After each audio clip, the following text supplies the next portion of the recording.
So we are live here at Real Fridays, broadcasting from Wilbraham, Massachusetts, and so I'm not in my cabin in Vermont.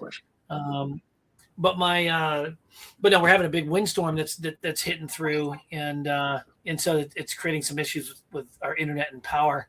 So hopefully it lasts through the next 30 minutes so that everyone here can hear from Jeremy Potter, who's what I believe to be one of America's leading lawyers, innovators, technologists, and and sort of leaders. I believe it. I mean, maybe I believe in you more than you believe in yourself, but I believe in it. Cross out that first word, and I believe it. Yeah. Brock just laughs when I get called a lawyer because you hate that. I don't hate it. I've told the story on this show before. The first time I met Jeremy, I was like, who let the fucking lawyer in the room? I was like trying to work on something. And then Jeremy was like not acting like a lawyer. And it was great. And then the rest is history. It's been he was a lawyer, but he was just like and he never talks to me like a lawyer. He always talks to me like a strategist or business person or innovator or whatever the other terms you used are. Yep. I think people don't like it when rocket people quote the isms, but I will say there is an ism called yes before no. And I took it to heart, which is keep an open mind, give the benefit of the doubt so that when you're in the room and somebody asks if we can do something, don't assume you know the whole story. So I always started with, yeah, we can do that. And also we might get sued, but if you want to do it, let's do it. Like you have to start with yes and lay out the risks and lay out the things. Now, fortunately, Brock was not one of those people who was taking wild risks, but you have to start with yes, especially as a lawyer. Okay, you guys want to do something? Let's figure out how to do it. Now, here's what might happen as a result. And do you want to risk that? And if you do, you do. Like that's why you're running the business. So that's my 2 cents on that. But I had to quote an ism, and I know everyone gets annoyed with that. So with that, the worst is more. Thanks for being here, Brock. Good to see you. The worst is more of those. Lawyers are almost like in compliance. Like compliance officers, where people just want to be a roadblock to sort of substantiate their role and their position within the organization, rather than trying to come up with innovative solutions while compliant to move the company forward. You do see that in all kinds of other channels. It's not just lawyers, but I like to joke with Jeremy. The first time he came in the room, I was not pleased when I found out he was a lawyer in one of our innovation rooms at Rocket. Well, his hesitation. Go ahead. No, I was just going to say most compliance people or even legal folks that get involved with external events in the industry or, are kind of mixing it up with other companies tend to be the ones trying to be yes before no. And compliance tends to get its reputation from people who aren't learning or curious out of their lenders. So it's always funny because the people that watch the panels, attend the conferences, and interact with us are always like, why does compliance or legal have such a reputation? But it's usually the people who aren't leaving their building to go try to learn more or be curious about the market or the industry that give the reputation, and only the people who are out there trying to be curious are the ones that have to hear of that reputation. It's kind of an irony, but that's the life of a compliance officer lawyer for sure. Yeah. But Jeremy is one of the best in the country at all those other words on your list, Rick. So, hey, Jeremy. And I only ever, to be honest, I only ever really knew him initially as the lawyer, right? So right. I would always come to him with what's a compliant path forward where we can, do this LO comp plan or do this financial structure or do this sort of arrangement of some sort.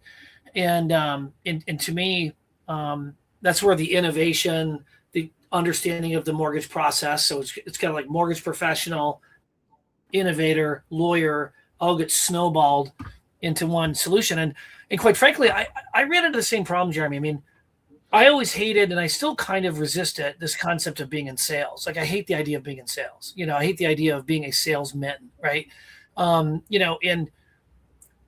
part of why I went into finance, and part of why I went into, I was head of the Ben Slayton's Mortgage Compliance magazine, which was the nation's largest publication on compliance, right around 2013, 14, 15, at a time when the industry needed that kind of guidance. Because I didn't want to be just known as a sales guy. I wanted to be someone who was like deliberate, thoughtful, who, you know, understood at least more the nuances of compliance and the law and in a finance way above and beyond most salespeople, in a way where I could add more value, right? So when people would be like, "Oh, you're a sales guy," it brings me, you know, hairs come, you know, raised in the back of my neck, because I'm like, look, I'm more than that, right? I'm so much more than that, because people who are just in sales, who don't understand the mortgage process or the law or compliance or finance, you know, your capacity as that sales professional becomes really, really limited. And it's the same thing with a lawyer, you know. Well, yeah, you're sensing all this implication that person's probably bringing to that comment, because it is a total, it's a funny identity thing, because you'll actually meet investment bankers on Wall Street who describe themselves as, "Oh, I'm just in sales," basically. It's really funny how identity plays a role in it. Yeah, absolutely. But I agree with you. That's like a cool thing in like high-end, you know, New York culture, is like, "Oh, I just do sales." Yeah, it's the exact opposite. Right. Yeah, it's all. But Rick's right. There's so much implication and what somebody's really saying when they try to say it in different contexts, that you have to kind of always wonder or be cognizant. Well, it's almost like when I might say something that, like, Brock is young, or he's the youngest guy, right? Yeah, you resist that, Brock, because you immediately. I'm actually saying that as a term of admiration, because I think what you've accomplished in a really short period of time, maybe a decade or so in the business. I get about 10 messages a week of why I let you talk to me that way on the show from friends. But what I'm saying is it's you got to just take the compliment, because what you've accomplished in 10 years is more than what a lot of people accomplish in a career in an industry. In that context and lens, being sort of the young guy in the room, quote unquote, is actually. I mean, like, I do think that. I just find it a weird thing to rehash all the time. Well, I was just. I did. I don't know. I was a VP at the number one lender in the country 9 years ago. It's not like I'm not like brand new to the industry. No, you're exactly right. That's why I said, I'm creating a parallel between Jeremy's resistance as being a lawyer, or me being a sales guy. I think they would still be the number one lender in the country if Brock was still there, to be honest with you. If Jeremy was still there, at least. Well, that's. Actually, I would say you guys know Keenan Chen really well, right? Both of you. I do know him really well. Yes. He had me on his podcast about 2 months after I left Rocket, and he's like, "So everyone's going to sell the stock? Like that's the deal? You're out?" And I was like, "I'm not. Please don't. I'm not going to answer that question." Okay. I don't even know what red tape on that question, but now it's been 5 years, so it's funny now. So now we can joke about it. I kind of think the stock is actually weirdly a buy now, because I think that Rocket is kind of been in this period of like transition and has an opportunity to sell more of the company in both message and vision, but also in literally on the street. And I think that'll make a big difference. But yeah, that's funny. Yeah. And I don't, now that I don't have any inside information, I can say that. Yeah. Now I'm scot-free. Yeah. Yeah, exactly. But let's transition for a second and talk about consumer direct, because I'm curious if you guys agree with this. Correct. Wow. It seems to me in the last 15 years, consumer direct was a highly specialized niche, right? Either most companies tried it and failed and were not profitable, and a very small select group of people had this really this integrated process of direct mail or lead capture and conversion process, this integration of technology, the consumer engagement, the consumer journey, and then the sales pitch, all tightly interwoven into an executable process where it was profitable, right? And it strikes me that the playing field on consumer direct is being leveled because of AI, and potentially like every retail mortgage bank could launch a retail a retail consumer direct channel, consumer facing channel, in a very competitive way by leveraging, modern and not so far in the distant future tools, to really compete with that. Because I am seeing more and more of these retail lenders like dabbling in the consumer direct, and in some ways, if they don't, I feel like that's a sign of the old times of those who don't do it are going to be those that will fall behind to those who do. Well, I definitely love the idea of you can't really lose by trying, because you'll learn a lot about digital platforms and tools, even if you don't love the channel. So even if you don't end up really wanting to grow and execute that channel, I think it teaches lenders a ton about digital and data and process. So there's one way to say, which is, why aren't you at least piloting something to think about it? However, I will say the overwhelming sense I get is that it's really hard to do without coming across generic. It really is. So why would you get into something where most of the AI tools and most of the partners you will set up will essentially be a speed to lead with AI generated messaging and calling? Like, there's no differentiator there. And I'm not sure how to make yourself resilient by getting into it late if you don't have a real story when you call a person, other than, did you see that rates dropped earlier today? And then it's just generic. So I do wonder how much AI can get customized quickly to solve for that. But I do think it can be really dangerous to spend a lot of money learning, only to find out that you have the exact same call type, exact same call rhythm, exact same execution strategy as like 7 other companies on the same technology. I mean, at best, right? Like probably worse when you first start, right? Because you haven't figured it all out yet, right? But let's rewind the clock a little bit to 2020. Really, COVID had a big impact on this. It sped everything up a lot.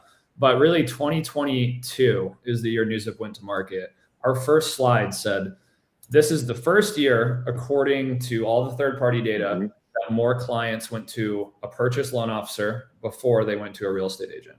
55%, well, there's X% went to a financial advisor or whatever. But if you just boil it down to those two, it was about 53 or 54% go to a loan officer first, and 46 or 47% go to a real estate agent first. Everyone in retail has always assumed, 90, 99% go to a real estate agent first. That hasn't been true in the last 5 years. So that trend is kind of just sticking around. I think 1 year it actually reversed last year. I think more people did go to a real estate agent first, but so on and so forth. Call it 50-50. That trend is what we're talking about more than AI, I think. AI is part of it. It makes it more cost effective to try to play in that 50% that are going to a loan officer first. Makes it a little flatter to compete with Rocket than it was in 2015. It makes it a little flatter to compete with whoever else, New American Fund and AmeriSave, the companies that do, so much volume in that space. But the reality is, I would not say it's AI flattening. I think it's like technology, and I think it's technology flattening overall. You can roll out home search for $100,000 instead of 40 or 50 million 5 years ago. That's amazing. Yeah. Right. Yeah. That's a big headline, actually. Yeah.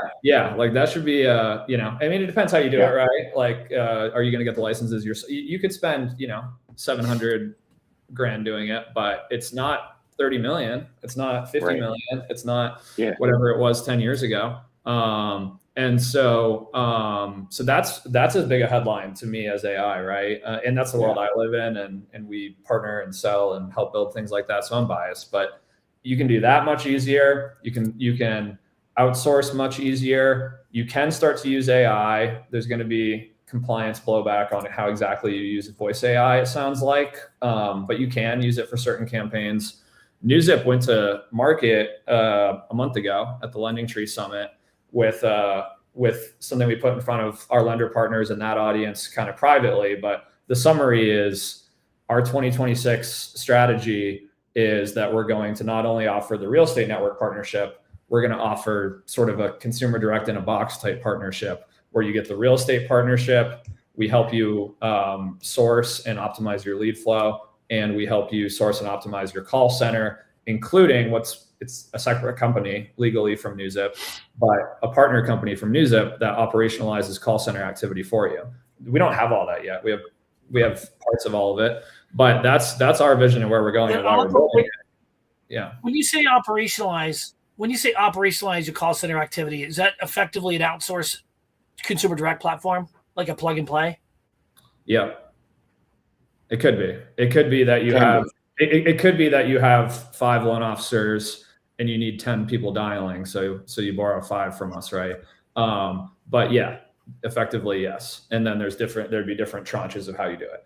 Now we're going to only do that with our existing partners first. We're going to roll it out carefully. There's compliance work to do before we roll it out at any scale. But that's how we see the world, is like, that's why we are building NewZip, is we're trying to flatten that curve to get into consumer direct. Exactly what you're talking about. Parts of it are AI, but like, have you announced this? Did you? Yeah, did you publicly announce this, or is this breaking news? Is this breaking news on Real Fridays? We privately announced it to 500 people who and a few other friends, and but yeah, we've been talking about it for years. We're continuing to stick on the other components of building a consumer direct shop for those that either don't have the resources or want to test it quickly or whatever. And we have plenty of partners that don't need it at all. They got their call centers staffed, right? And they want the real estate network, so that's fine too. But we just got a comment from our friend Mike. What did he say? He just said that Brock and I were discussing how does voice AI work. Did you guys hear about this? So the newest iPhone, I haven't done it yet, but Mike and I were on the phone yesterday, and he said that the newest iOS update asks any spam caller to go through a prompt to explain why someone should answer your phone. That's right. You say your name and you say why you're calling, and then someone sees a summary of that and can answer it or not. I think that's genius. I think that's like, I don't know if that's going to make the game harder or easier, but it's the right consumer solution. I don't know what you guys think about that. Well, it'll make it harder. You're creating a barrier between the caller and the recipient, right? If you assume, maybe harder. Yeah, like I was going to say, like maybe, because the thing that I've been, thinking about a lot, and I'll just keep repeating it until somebody listens, is I don't know why we're pretending AI is human. I don't know why we're faking it. I don't understand why voice AI is breathing. I don't understand why voice AI is stuttering. Like, don't try to make it human. Tell the person that you are the assistant, the digital assistant for the brand or the LO, and that they can save time and money by talking to you, or they can wait and talk to a human. It's just going to be longer, and it's going to cost, it may be 36 hours or even 72 hours to wait for the human to talk to you.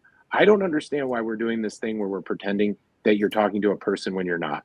And if, by the way, it shows up on your phone with a subtitle of who's calling instead of potential spam or some unknown number, I actually think that could improve conversion, Rick. Yeah, because then you have, yeah, then you could have a little message on the phone that says rates dropped. You told us to call you, like whatever. Like I think people will pick up more often rather than. It will make it harder. It will make it harder to be like. It'll make it harder to call something like trigger leads, right? Which is already kind of become a gray area, right? But it'll make it harder to call clients that don't want the call. But maybe it'll make it easier to contact the clients that do want the call, right? Hopefully. Well, don't you ask them straight away early on, like not just lead gen from LendingTree or whatever, but like if you have an actual client, wouldn't you ask them from the beginning, when do you want me to call you? What's the framework? Like This is what I've been saying to servicers. I think, I rep Ardley a lot, as you know, not for money, like literally just they're friends of mine and they're really good at what they do. And I've been telling Ardley, like, add that to the mix. Just like, hey, when do you want me to call you? $100 savings a month, $150 savings a month, $200. So when you do call, with AI or not, you at least have set the stage that like, hey, remember you told us to call you? Remember you told us to call you when we could save you money? We're just returning that call now. And then all of a sudden, the things Michael's talking about actually work more seamlessly and more interesting, in my opinion. But that's hard. That takes work and nuance, and we hate that. We want easy funnel conversion in this industry.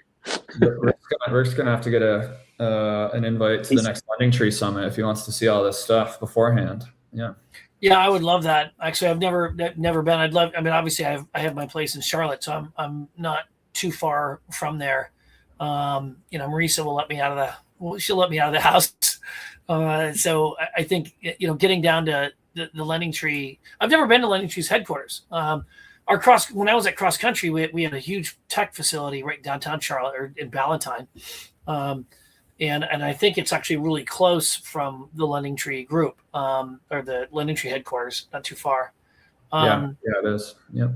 But so you think that consumer direct is not only here to stay, but it's really is going to become the mortgage business, where it used to be. Now it's going to be. You think it's going to be a growing piece of the business?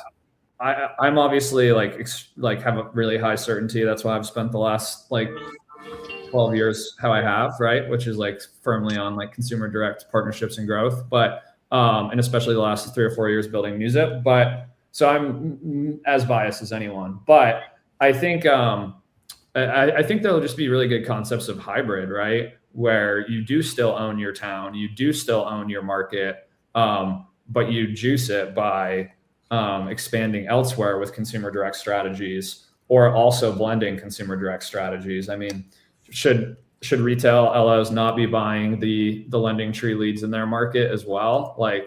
It seems like a pride thing that I don't buy leads, and that I don't know if that's going to keep working, right? Why wouldn't you blend the strategies? That's more what I think, is that everything will be more blended and it won't be clear who's consumer direct and who's retail anymore. Yeah, no, I think I agree with that. Go ahead. No, go ahead, Matt. No, I was just gonna say I have more of a short-term, long-term kind of answer to this. I really like Brock's shout out to Own Your Zip Code. Mike Keller and I have been talking about own Your Zip Code quite a bit. I really, really like that framework, and I think there's a lot of tools that are helping people do that. And not just from a retail standpoint, right? You own all the components of it. Yeah. Correct. It is a footprint. I've been talking about flooding the market with professionalism. You know what I mean? Flooding the market with your brand. You want to be a trusted brand yourself in your zip code, in your market. There are now tools that let you, what I'm calling, flood the market in that very discrete area that just were too expensive or didn't exist before. And now they exist. So where Mike changed my mind on it was what tools have been created in the last few years that enable that to be possible, where before it was just very expensive. Similar to what, Brock, you were mentioning earlier about building your own search portal used to be $50 million and now it's $50K or $400K or whatever. By comparison, I'm saying the same thing here. Doing that hard work, the legwork, the hours, the blood, sweat, and tears of donuts and round tables and Little League games and all of those things used to be very, very manual. And now it's less so, significantly less so. And so what I think the mortgage industry has to grapple with between digital tools and in market is the value contribution you're making to a person's life. We tend to tell ourselves it's incredibly valuable, the contribution an MLO makes. They have to prove it. And they have to prove it in a really dynamic and really difficult way now, because a lot of people buying houses just want money to show up on time. And because of that, you really have to do extra work. And these tools that Mike's talking about and that we're talking about right now can help you make that value proposition real. But you really have to do it, because a lot of people buying houses are like, isn't money all the same? Just send it to me. Get it to me. And that's where consumer direct is being very aggressive and powerful. Sure, we got money. What do you want? When do you want it? Where do you want it? Versus an in-market LO who's I'm advising you on debt, and I'm advising you on the debt around your largest asset for the rest of your life. Those are two very different sales pitches. Yeah. And I think that's the feeling you have, Rick, of what's coming to a head. Yeah, Rick, is the thing you're seeing more like an LO who is doing great in their home market, wants to start consumer direct style strategies, or a team or a branch or a company wants to expand to another region, and they're using consumer direct strategies for that? Or are you seeing them blended in their own market too? Well, I think my contention is that geography is irrelevant. There is no such thing as own your own zip code. It's own any zip code you want. and because of the digital tools, you could be just as present. And I think this is as because of artificial intelligence, the concept of reality and who you are, and how you are and where you are has become blended to a point where we're not too far within our lifetimes. We will see a perfectly holographic vision, view of a LO in any market in the United States, meeting with any loan office, any realtor or builder face to face. You're just dealing with the AI or the holographic version of that individual, but that person is just right there. You're pressing a button and they're in their office, right? So I think geography is irrelevant. That's why I disagree. I love Michael, but I disagree with the concept of own your zip code, because it's own any zip code you want. You can choose any zip code. Right? I tend to think similarly, but then it's kind of like if you're an MLO thinking about how to grow, it's got to be easier to grow where you already are, right? I think. Well, that was the traditional boundaries, because you were protected by local market knowledge. You knew where the traffic was. You knew what best school there was. You knew the neighbors. You knew what was the good part of town and where the crime was, where the not so good part of town. But now, because of the digitization of the real estate process, all that information is democratized, right? Yeah. And if delivered in just the right way, owning your own zip code becomes owning whatever zip code you want, because you have all the information theoretically that someone living next door to you has. Yeah. So let me ask you this then. I largely agree with that, but I do think when you have to figure out where to spend your next dollar of lead gen, it's probably easier to pick your backyard, right? I don't know. Let me ask you this then, because I'm really curious to dig in a little bit on this. Why do you think it then needs to look like a human? If that's true, why would then you need human representation of an LO, or human representation as if you're in an office? If what you're saying is true, then why wouldn't a person just click on a brand and trust the brand? You don't know your Uber driver. You click on Uber and a car shows up. You trust Uber. You don't trust your Uber driver. What you just said leads me to believe that you still need to fake humanity to convert the business, but that's not inherent in what you just described of the future. So what do we think about that? Why wouldn't I just trust the brand? Give me the money. I don't need you to fake looking like a human. Take my data and give me the money. Apple doesn't have a human but face. in what form? Because ultimately, the human component is just a mere reflection of the relationship aspect of the business. Because at the end of the day, you're not doing business with digits and bytes. You're doing business with Jeremy Potter or with Brock Cassidy. And the way AI is being so personalized to the individual, that persona, that AI assistant, is not just an abstract assistant. It's actually Jeremy Potter. It's actually it's somebody who knows Jeremy Potter so fundamentally well. It's as good as if you were dealing with Jeremy Potter, because there's been such a mind share of knowledge, information, and much more, even more than what Jeremy Potter knows. Because of. And I'm saying in that world, the person doesn't even know me to begin with. There is no Jeremy Potter in their world, because they've just entered the market to buy a house. And as they enter that market, that's how they discover what solutions are available to them. So they don't need to know me. They don't need a representation of me. They need a trusted place that delivers them money, is kind of what I'm getting at. Unless we're doing something differently in the meantime to create the context where a first-time home buyer already knows me before they go shopping, and I'm able to convert that business with a digital tool. But I don't know why they would know me unless I'm able to spend years cultivating the need to know me. You see what I'm saying? Because otherwise they're entering the market and they don't need a physical Jeremy Potter. They don't even know who I am, because they're just coming in to buy a house. That's why so many people ask their real estate agent for advice. That's the first person they meet. They've done zero research. They say to their real estate agent, what do I need to do? If the real estate agent's click this link, these people send money everywhere. The Western Union model 15 years ago of mortgage, hey, click this link and the money will show up. I'm just wondering what that world looks like. And That's the question I'm asking. I just but feel also like such future state because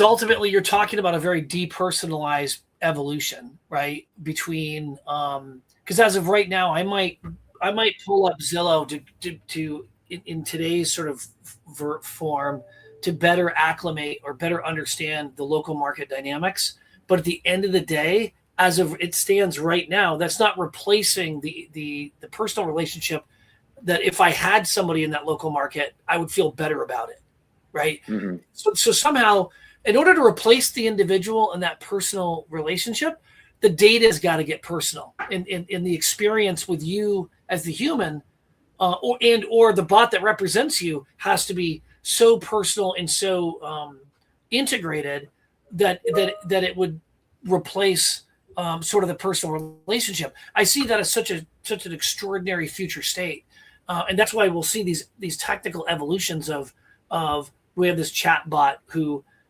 because right now, what do they say with your personal chat bots? Get to know it, feed information into it, get it to know your language, your style, and all this because it's trying to be you or think like you or reflect you.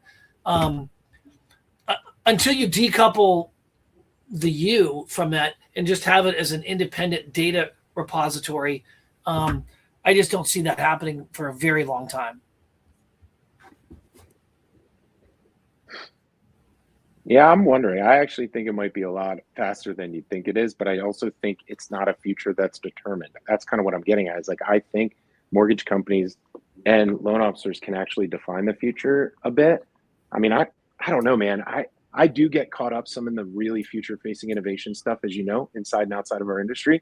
And I was watching an interview with Gary Vee the other day where Gary Vee was saying, your grandchild will date an AI robot. Yeah. Now, I don't necessarily buy that future or agree with that future, but I listen to that kind of stuff. I agree with it. Open my mind to think through like what the implications are of today and tomorrow and the next day. And all I'm saying is, if you do agree with that statement, then I think there's two versions of that future. One where we're just mimicking humanity over and over and over again, and then you're right. The AI avatar, AI bot of a loan officer probably works sufficiently. If, however, we trust digital so much at that time that I don't think you would actually need to mimic humanity, because now we've just given ourselves entirely over to brands and to technology, and somebody's creating a human robot to date because there's some emotional or sexual need for it. But like, I don't actually think that if people trust technology that much in 70 years, then they're just going to click button, get money. And it isn't going to matter what the human is on the other side of that. Yeah, I think that's the delivery mechanism. It will be maybe something totally wild that we're totally unfamiliar with. That's a good point. But I think the trend that I put it this way, the trend I'm betting on is that it'll seem like a lot fewer transactions than it does today.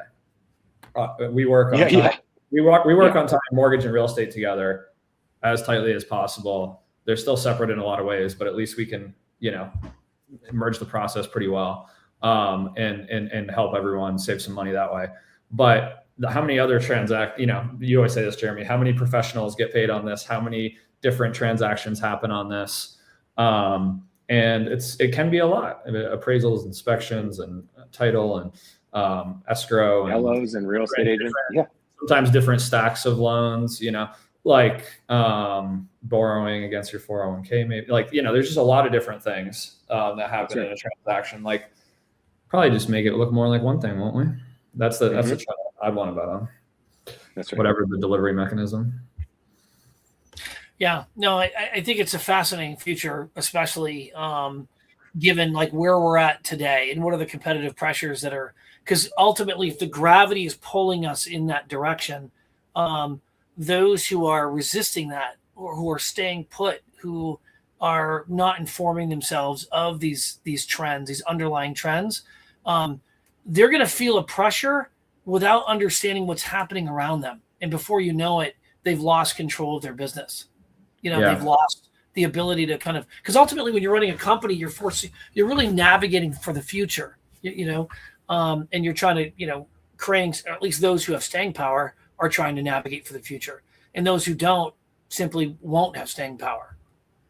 Yeah, I definitely really applaud the trend of like retail executives, maybe including yourself, Rick, like warming up to like, just thinking about the consumer direct funnels, thinking about the consumer direct tech, and probably shouldn't be labeled as consumer direct, right? It probably should just be labeled as like the next generation tech. But clients aside, name one, and I have one lender in mind that I'm thinking of that I think is incredible when it comes to consumer direct. Clients aside and Rocket aside, who do you think is really the gold standard of outbound consumer direct? New American Funding's call center activity is incredible. They've been a partner and friend in the past, but they're not of NewsZip. They have their own real estate team, so that's a clean one for me to use. The scale that they've put together from tech and call center and operations is incredible. Mimicking that was my choice. Yeah. How about you, Jeremy? Yeah, I think I was going to go with what Brock just said at the very end there. Veterans United Mortgage Research Center, and the cleanliness and the efficiency of that. Now they have a little bit of a more narrow focus of the ideal client profile there, obviously. So it's easier to hone in on. It's an easier filter, makes it easier for sure. So they came to mind. I think it's a really big difference between refi and purchase. I was way too early on writing about how purchase and refi are two separate businesses. Like I was writing that a year ago, 2 years ago. It's like almost two different companies now. But I think a year from now is going to be the right time to be talking about purchase and refi as two separate things. I think like Tomo, as an example of being a purchase only mortgage lender, is admitting straight away that the big MSR holders are just going to dominate refi to such a degree that it's no longer valuable to chase. And so I think that if you consider, imagine you're a mid-sized lender and every time rates drop, you refi your book of business. If you only convert, and I say only 60 or 70% of that, which is solid, but if you only convert, that means your portfolio gets smaller by 40% every time rates drop, or your portfolio gets smaller 30% every time rates drop, because you're not ever converting 100% of your loans every time rates drop. Like that to me is just a slow decline. You can still do it, grab that business while you can, but don't count on it. And if that's the case, I think we're going to see a real dramatic shift for some lenders around recapture retention versus purchase. Mike put Mutual of Omaha. As long as we're shouting people out, isn't it NBKC that always wins all those awards, Brock? Yeah. Every time we go, they're always like walking out with all the awards. Well, I'll give one of my clients a shout out. Royal United wins a ton of the consumer direct conversion awards with Lending Tree, and MBKC wins, who I don't work with today, wins most of the rest of them. So yeah, Lending Tree publishes those winners. Is there a Silicon Valley of consumer direct? Is there a geography in the United States where here's where the consumer direct platforms really? Yeah, there's 3, maybe 4. Kansas City. Yeah, Kansas City, certainly, and then Charlotte, certainly, and then Detroit, certainly. But it's Rocket plus X-Rocket, in a lot of ways. But it's and UWM for that matter. Plenty of UWM end up actually originating too. So yeah, those 3 for sure. Arizona is sometimes on that list. You know what I'm shocked at about Detroit, and a footnote about Detroit, the number of I'm trying to think of the ethnicity. Is it Caledonian? There's a number of Chaldean. like You're thinking Chaldean. of Chaldean, yeah. The number of these consumer direct Chaldean shops are incredible, and they're so good at consumer direct. Mm-hmm. It's incredible. I was going to mention Utah. Utah used to be kind of the, really at the forefront of a lot of consumer direct, and then outbound, the lit drop consumer direct model, with print, with envelope print mailings and stuff. A lot of the outsourcing happens in Utah. I always find that interesting. Mormons outsourcing. You mean like where the processing centers are? Call centers. Yeah, the call centers, and then the lit drops where they're actually doing the mailings. Yeah. You know? That's true, Rick. That's somewhere on the list. I just don't see as many actual originators there, but there's a lot of the call center sales mailing. Yeah. Detroit's talent pool, or whatever it is, melting pot of all the different rounds of immigration over the years and cultures over the years. It's like incredible workforce, especially in the mortgage industry and real estate industry. That's one of the many reasons I call it the next belt, because from a culture perspective, a work ethic perspective, a sustainability perspective, cost of living and affordability, we got it all here in Detroit. Yeah, we got more than half of my team now is in Metro Detroit that I've hired for NewsZip. So that's a vote of confidence. If you come here, I'll get you any type of cuisine that you want, and it'll be top tier. We'll have a great experience meeting people. We got world-class airport, hotels, and sports. Maybe a championship someday, although I doubt that. But yeah, man, come to Detroit. The next belt is here. Yeah, we need to do a live show at a restaurant, a good little foodie restaurant, a good like gastro pub or someplace that's awesome. Let's right go there in Detroit. Yeah, can you get us in? I don't know what's cool now, Potter, but like evening bar or one of those speakeasies in Detroit. Yeah. Yeah, it's the speakeasy culture. There's a ton of speakeasies, as you know, and even more popping up every day. But I'm thinking of Standby. Oh, Standby? Sure.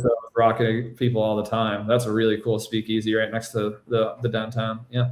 Still there. Very cool. Actually, I don't know how many of you know Matty Matheson from the Bear, but he was popping up there with a burger spot for a while last year, which was super cool. Obviously, there's a bunch of stuff in my neighborhood as well. We could do Two Birds or Collect as well, and then downtown, yeah, we could go to the Hudson Building. Man, we're opening skyscrapers here in Detroit. There's cranes in the sky. I don't know if Rick knows this. I'm going like once every 2 months now that I've hired all these people in Detroit to join NewsZip. We're getting like a regular WeWork, a hybrid office situation where we go work from downtown Detroit WeWorks regularly. That's fantastic. So we have one last remaining very important matter to talk about. So the very last episode of the year is on the 26th, the day after Christmas. Is that something that you guys can do? I mean, listeners want to know if we're going to be live the day after Christmas, and so I want to make sure that we can at least satisfy the itch. I would defer, meaning I'd say you guys go ahead. I don't think I'll be there. Why not? Listeners want to know. No school, no work for the family. We're going to go do all the cool Detroit things you just heard about. We'll be ice skating outside at Campus Martius, and we'll be going out for a meal. I'm going to meet up with some friends, believe it or not. I don't work all the time. I do have friends. So that's what I'll be doing. I thought I was your only friend. What the heck? I debatably could. I'll be in San Francisco. I have an idea. I have to drop my son off in Boston at Logan on a flight. He's flying down to see his nephew or his cousin down in Jacksonville, Florida. So he's on an early morning flight Friday morning. Why don't I hang around in Boston and we'll just do one together? We'll go to a good Irish pub or someplace that's fun. And next Friday. No, out of town. Oh, you're gonna be out of town? Yeah. Okay, so I'll be at a bar in Boston. I can recommend what bars are. Isn't it Cornwall's? Aren't you supposed to go to Cornwall's? Isn't that something? I just say that because Mike Kelleher's family owns it or something. But I do like that place. I played pool there. When are you gonna make him a co-host, Rick? Why isn't he here? Yeah, we talked about I'm not making him a co-host. Mike, take my spot. Well, just stop. Why are you trying to sell yourself out? Take mine. That's loyalty right there. I'm kidding. Just end the pain now. Just take me out. I think we have it in a good spot where he joins like once a month. But yeah. I'm gonna invite him every time. Recurring guest host. The audience I'm can't have inviting too him much of every a good thing. So we. Four But, white men is already a problem. Oh, that'd be miserable. I know exactly.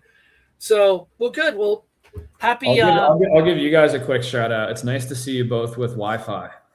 First time in I don't know how many weeks that all three of us have had Wi-Fi. No better way of ending the year. You know, it's almost like it's always been this way. Happy holidays, Merry Christmas. Enjoy. Yeah, Merry Christmas, you guys, and happy holidays. Talk to you soon. We'll see you next Friday, Brock.